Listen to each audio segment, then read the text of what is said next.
The girl sat at the bus stop as the evening slowly wrapped the city in silence. The bench behind her was empty and cold, and the concrete beneath her wheelchair felt hard even through the thin cushion. She sat on cars passed in long, restless lines, their headlights flashing briefly across her face before disappearing. Again, people walked by carrying bags, phones, worries, and lives that did not include her. Some glanced at her for a second, others did not look at all. No one stopped long enough to truly see her. Her name was Lily, and she was 9 years old. She had been there since the afternoon, waiting as the sky changed colors and the air grew heavier with night. She did not know the time because she could not hear the buses coming, and she could not ask anyone for help. Her world existed only in what she could see and feel, and right now it felt frighteningly small. Lily was deaf. She was paralyzed from the waist down, and she was completely alone. In her lap she held a small piece of cardboard worn at the corners with dark, uneven letters written across it. The words were simple but heavy: "Please help me." Her fingers tightened around the sign as if it were the only thing keeping her grounded. She lifted it slightly whenever someone passed, hoping someone would understand that she was not asking for money. She was asking for safety, for answers, for someone to notice that she was a child lost in a world that had forgotten her. Her hands moved constantly, even when she was tired.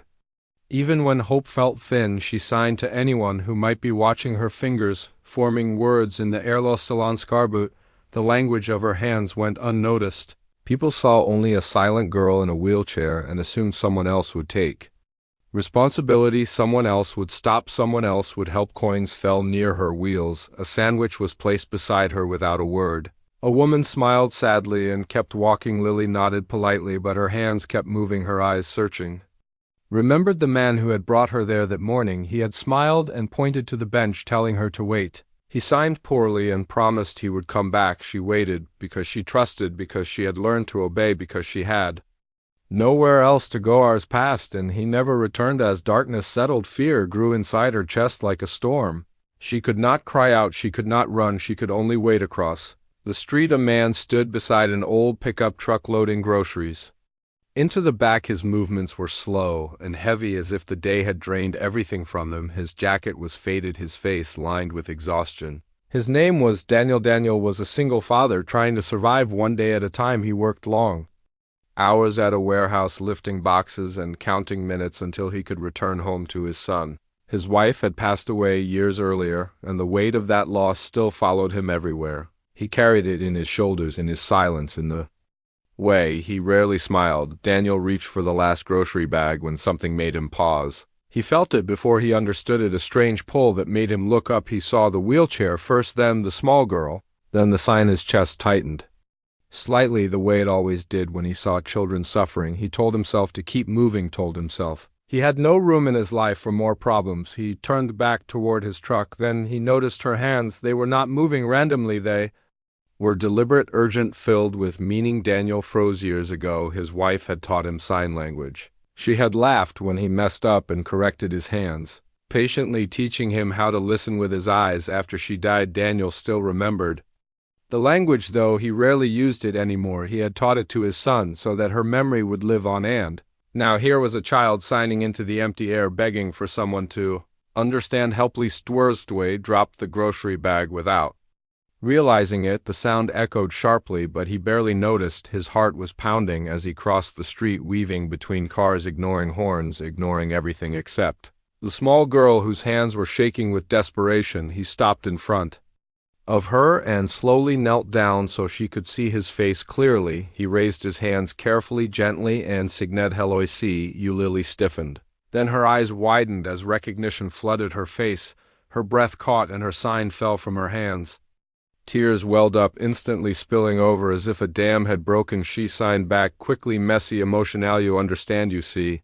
Me. Daniel nodded. Dizzy, understand. Her hands trembled as she signed again, slower. Now alone and left afraid. Daniel felt a deep ache spread through his chest. He asked with careful movements, whereas your family? Lily swallowed hard. "Na family goneth." Word hung heavy between them. Daniel did not ask more. He did not need to. The sadness in her eyes told him everything. He reached out slowly and held her hand, grounding her, reminding her she was not invisible anymore around them. People had begun to notice. Some stopped, some whispered. A few realized what was happening, and their expressions changed with shock and guilt. Daniel called the police and social services, explaining the situation clearly. He stayed with Lily the entire time, signing everything that was said so she would not be afraid when officers arrived. Lily flinched at the unfamiliar faces, but Daniel squeezed her hand, reassuring her. Safe here. Time passed slowly under the streetlights. Paperwork was discussed. Questions were asked. When an officer finally asked where the girl would stay for the night, the answer was uncertain. Daniel looked at Lily and saw the fear return to her eyes, the same fear she had felt all day. He signed without hesitation. You come with me. Her hands shook as she replied. Reluctantly nodded. Permissive. At night, Lily entered a small apartment that smelled like dinner and laundry. Daniel's son looked up in surprise but said nothing as he watched his father carefully help the girl inside. Lily noticed the way the boy smiled at her softly, not with pity but with curiosity and kindness. She slept on the couch, wrapped in a blanket too big for her. When she woke from a nightmare, Daniel was there, sitting on the floor signing calm stories until her breathing slowed. And though she did not know it yet, this night was the beginning of a life she never believed she would have. Morning arrived slowly in the small apartment, sunlight slipping through the thin curtains and spreading softly across the walls. Lily opened her eyes, and for a moment panic rose inside her chest, the old fear returning before her mind caught up with reality. Then she saw Daniel sitting nearby, half asleep in a chair, his head tilted forward, his arms folded loosely. He had stayed the whole night. Her breathing slowed. She shifted slightly on the couch, careful not to make noise, but Daniel noticed.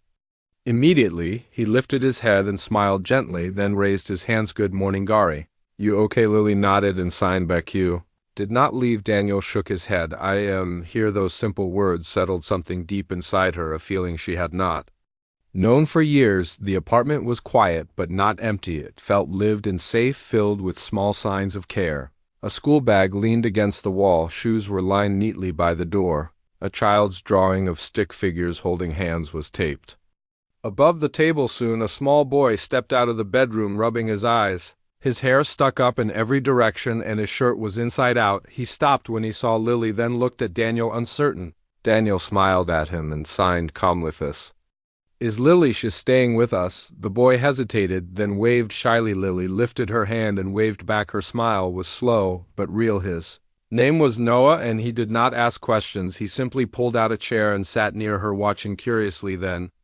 began showing her his drawings using big dramatic gestures.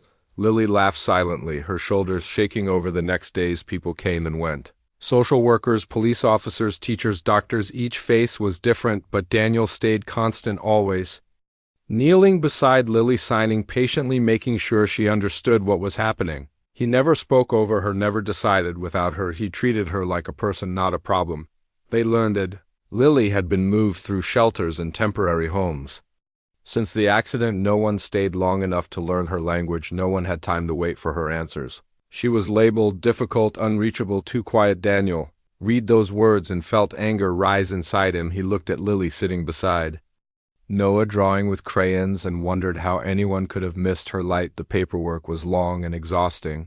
There were forms, interviews, background checks. Daniel worked extra shifts, barely sleeping. Some nights he sat alone at the table, worrying about money, food, medical bills. He wondered if he was being selfish, if he was promising something he could not give. Then Lily would roll into the room, look at him, and signal, "Are you okay?" And he knew the answer. When the question finally came, the social worker asked it gently but clearly, "Are you willing to become her legal guardian?" Daniel did not look at the papers. He did not pause. The word felt heavy and permanent, and right. Life did not suddenly become easier. Bills stacked up. Doctor appointments filled the calendar. Daniel learned how to manage wheelchairs, ramps, schedules. He learned how to cook cheaper meals, how to stretch money, how to keep going even when he was tired. Lily adjusted too. She woke from nightmares some nights, afraid Daniel would be gone. She watched doors closely at first, always checking. He noticed and began signing one promise every morning: "I will come back." And every evening he did. School was frightening at first. Lily had been alone for so long, surrounded by people who did not understand her. On her first day, Daniel wheeled her inside, holding her hand tightly, signing encouragement. She looked small among the noise and movement, but she stayed. Weeks passed. Lily made friends, children who signed clumsily. At first, but tried teachers who slowed down, learned, listened.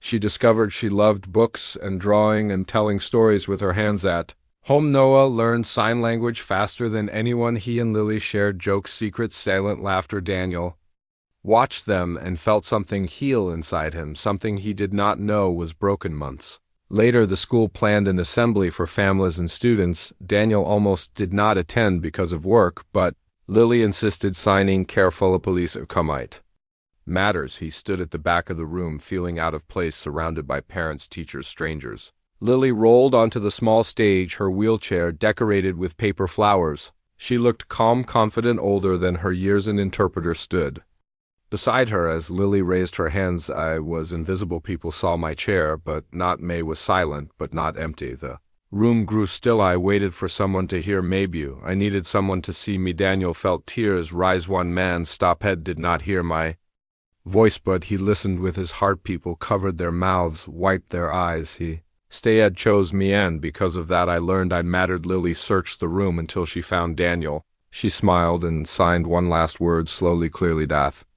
Room erupted in applause. Lily could not hear it, but she felt it in the vibrations, the smiles, the warmth. Daniel covered his face, unable to stop crying. That night at home, Lily signed softly, "Thank you for seeing me." Daniel knelt in front of her and signed back, "Thank you for trusting me in a world that often rushes past the quiet and forgotten." One tired single father stopped, and because he did, a girl who once signed, "Please help me," never had to sign it again.